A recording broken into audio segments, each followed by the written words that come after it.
cursul acestei zile, în jurul orei 13 și 20 de minute, Poliția Municipiului Suceava a fost sesizată prin apelul 112 cu privire la o altercație produsă în zona parcării unui restaurant de municipiul Suceava. S-a constatat faptul că un bărbat în vârstă de 23 de ani din municipiul Botoșani a intrat în incinta restaurantului respectiv și a produs scandal, motivat de faptul că anterior, în primăvara acestui an, ar fi vrut să se angajeze la bucătăria restaurantului și ar fi fost refuzat. În aceste condiții, unul dintre clienți a încercat să-l evacueze pe bărbatul recalcitrant. Clientul avea 38 de ani și era din orașul Calvana. Acesta a reușit să-l scoată pe bărbatul respectiv în afara restaurantului, însă în acel moment, în parcarea respectivă, agresorul a aplicat victimei mai multe lovituri cu un cuțit, provocându-i leziuni prin înjunghiere.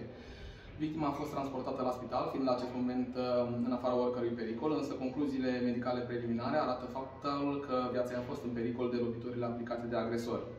Agresorul a fost identificat la locul faptei, fiind preluat în custodie de către polițiști, încătușat și transportat la sediul Poliției Municipiului Suceava pentru audieri și administrare de material probator. De asemenea, a fost identificat și cuțitul cu care s-a produs agresiunea, urmând ca după efectuarea cercetării la fața locului, probatoriul să fie coroborat și să se dispună prin unitate de parchet competentă măsuri procesuale față de autor.